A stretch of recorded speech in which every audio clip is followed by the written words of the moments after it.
మనందరికీ తెలుసు నెల్లూరు జిల్లా గుడ్లూరు మండలం దార్కాన్పాడు విలేజ్ లో తిరుమల శెట్టి లక్ష్మీనాయుడు నా వ్యక్తిని అతి దారుణంగా హత్య చేయటం, ఆ ఘటనకి సంబంధించి గౌరవ ముఖ్యమంత్రి గారు స్పందించి ఒక కమిటీని ఏర్పాటు చేసి ఆ సంఘటన జరిగిన పూర్వపరాలు, అదేవిధంగా అక్కడ ఆ కుటుంబ నేపథ్యం అవన్నీ కూడా తెలుసుకుని రమ్మని నన్ను, అదేవిధంగా గౌరవ మంత్రివర్యులు నారాయణ గారిని, అదేవిధంగా లోకల్ ఎమ్మెల్యే ఇంటూ నాగేశ్వరరావు గారిని, అదేవిధంగా జనసేన పార్టీ నుంచి మన తాడేపల్లిగూడెం ఎమ్మెల్యే గారు బొలిశెట్టి శ్రీని గారిని, అదేవిధంగా కొంతమంది బీజేపీ నాయకుల్ని కూడా వెళ్ళమంటం జరిగింది. మేమందరం కూడా అక్కడికి వెళ్లి ఆ కుటుంబాన్ని పరామర్శించి ఆ కుటుంబ నేపథ్యం అంతా చూసి అందులో ఆ సంఘటనలో గాయపడ్డ మిగతా ఇద్దరు భార్గవ్, పవన్ ని కూడా గుంటూరు హాస్పిటల్లో అక్కడ కూడా పరామర్శించి వాళ్ళందరితో కూడా మాట్లాడి రావడం జరిగింది. ఆ హత్యకు సంబంధించిన వివరాలు మనం అబ్జర్వ్ చేసుకుంటే ఓవరాల్ గా ఇది కేవలం ఒక వ్యక్తిగత వ్యవహారాలు, అదేవిధంగా ఒక ఆర్థిక లావాదేవీల కారణంగానే ఈ హత్య నేపథ్యం కనిపిస్తా ఉంది. ఎందుకంటే ఎవరైతే అక్యూజ్డ్ ఉన్నారో, నిందితుడు ఉన్నాడో అతను హరిశ్చంద్ర ప్రసాద్, అతను అదేవిధంగా తిరుమల శెట్టి లక్ష్మీనాయుడు, అదే వాళ్ళిద్దరూ కూడా చాలా క్లోజ్ ఫ్రెండ్స్. వాళ్ళిద్దరూ కూడా కలిసి వ్యాపారాలు చేసుకునే వ్యక్తులు.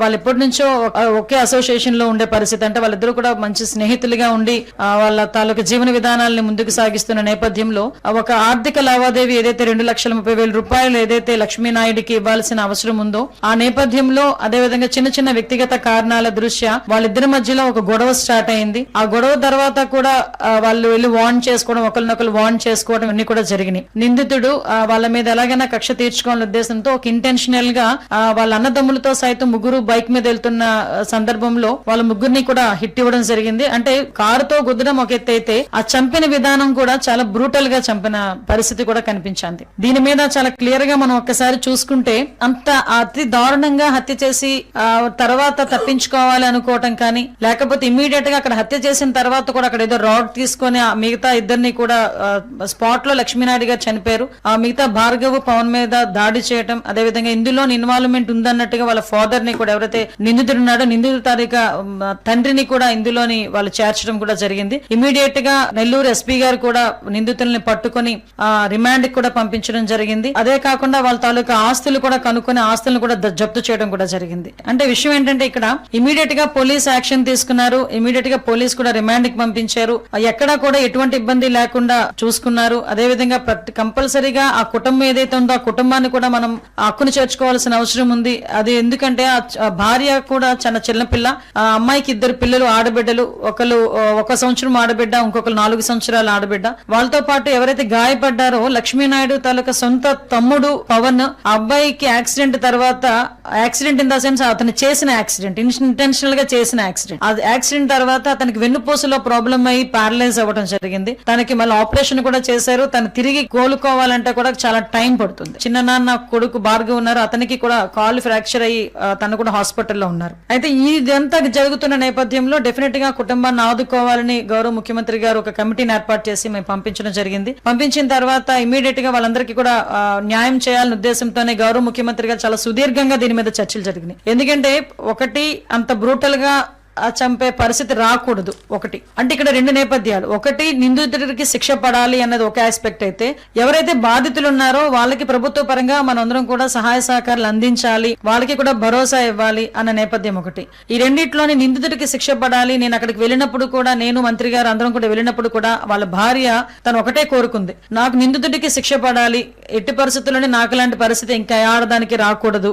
అదేవిధంగా చాలా బ్రూటల్ గా చంపారు, అతను ఎట్టి పరిస్థితుల్లో బయటికి రాకూడదు, ఇదే నా కోరికమ్మ, నా పిల్లల్ని ఎలా పెంచుకోవాలో కూడా నాకు అర్థం కావట్లేదు, కొంచెం నాకు సపోర్ట్ చేయండి అన్న ఒకే ఒక పదం ఆ అమ్మాయి కూడా ఉపయోగించింది. దాని నేపథ్యంలోనే ఇమీడియట్ గా దీని మీద చర్చించి ఎవరైతే నిందితుడు ఉన్నాడో నిందితుడికి బెయిల్ రాకుండానే ఎట్టి పరిస్థితుల్లోనే కూడా శిక్ష పడాలి.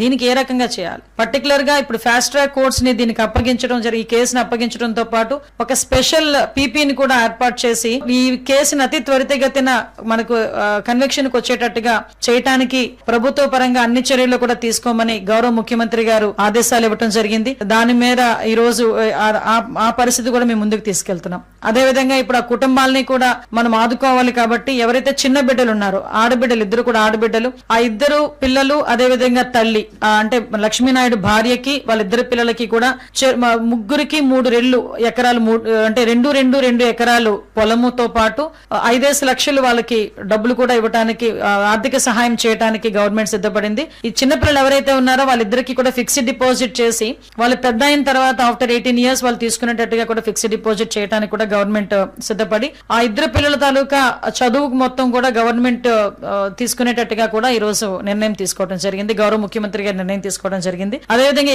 ఎవరైతే పవన్ తనకి కూడా ప్యారలైజ్ అయ్యి ఈ రోజు లక్ష్మీనాయుడు తాలూకా తల్లిదండ్రులకి ఇద్దరే పిల్లలు.